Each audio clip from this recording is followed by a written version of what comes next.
Assalamualaikum warahmatullahi wabarakatuh. Nama saya Khalifatul Munawwaroh, NIM T 2018-1013. Di sini saya akan mempresentasikan tentang pengembangan organisasi pendidikan Islam. Untuk memenuhi tugas mata kuliah Kepemimpinan Pendidikan Islam yang diampu oleh Ibu dosen Siti Aminah MPD.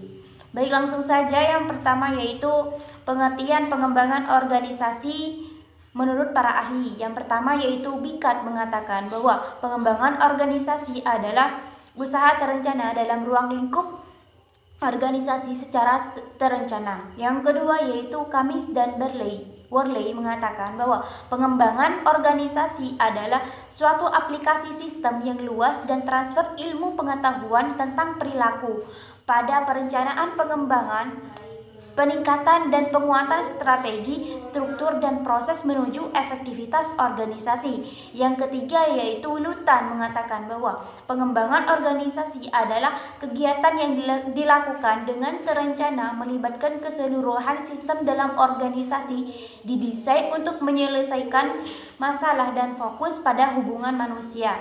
Dan masih banyak lagi para ahli yang mengemukakan pengembangan organisasi, yakni Perk dan Benis, sehingga dapat disimpulkan bahwa pengembangan organisasi adalah suatu proses untuk meningkatkan efektivitas organisasi serta proses memfasilitasi perubahan individu maupun kelompok dalam organisasi melalui penggunaan pengaruh pengetahuan sosial serta pengaruh teori perilaku.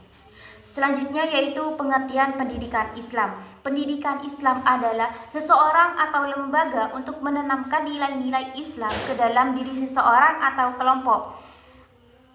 Definisi lain mengatakan bahwa pendidikan Islam adalah sebuah proses pemberian bimbingan dilakukan secara sadar. Materi pendidikan Islam yaitu seluruh nilai dan aspek dalam Islam, baik menyangkut akidah, ibadah maupun muamalah dan akhlak.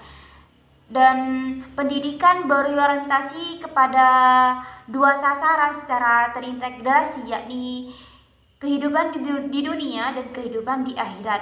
Sehingga dapat disimpulkan bahwa pengembangan organisasi pendidikan Islam adalah proses memfasilitasi perubahan individu maupun kelompok dalam organisasi melalui pemberian bimbingan dan pengajaran kepada peserta didik dalam rangka meningkatkan kualitas potensi iman, intelektual, kepribadian, keterampilan peserta didik sebagai bentuk penyiapan kehidupan ke depan berdasarkan ajaran Islam. Tujuan pengembangan organisasi.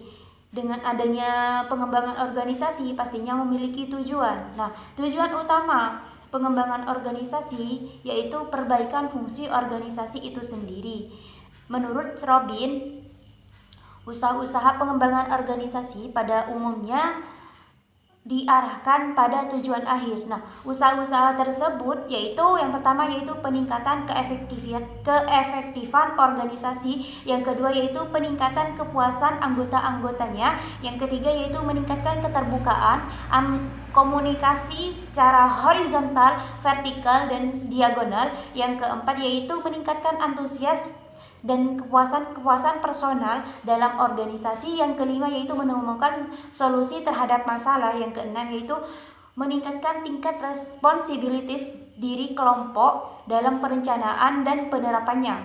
Dan hampir semua ahli berpendapat bahwa tujuan pengembangan organisasi yaitu perubahan. Dengan adanya perubahan organisasi dilakukan dengan mengubah perilaku, struktur, prosedur, tujuan, atau output suatu dalam sebuah organisasi.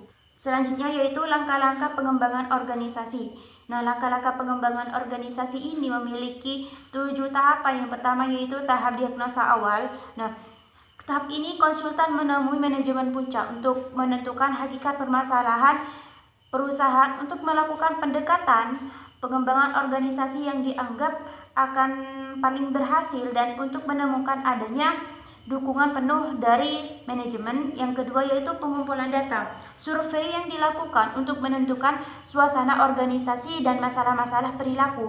Pertanyaan-pertanyaan yang harus dijawab dalam mengumpulkan Informasi adalah kondisi-kondisi apa yang paling memberi sumbangan terhadap efektivitas kerja dan kondisi apa yang mengganggu efektivitas kerja dan lain sebagainya. Yang ketiga yaitu umpan balik dan pembahasan data. Kelompok-kelompok kerja yang ditugaskan untuk meninjau data yang dikumpulkan, menengahi bidang-bidang ketidaksepakatan di kalangan mereka sendiri dan menetapkan prioritas perubahan. Yang keempat yaitu tindakan perencanaan dan pemecahan masalah.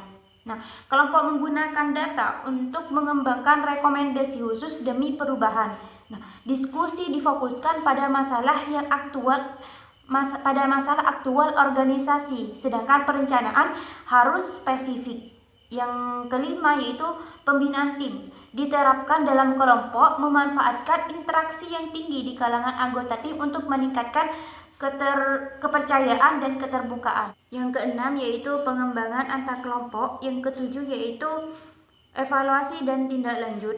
Konsultan membantu organisasi untuk mengevaluasi hasil program pengembangan organisasi yang diselenggarakan dan menyusun program tambahan dalam bidang-bidang yang memerlukan hasil tambahan. Sekian penjelasan dari saya, kurang lebihnya mohon maaf. Wassalamualaikum warahmatullahi wabarakatuh.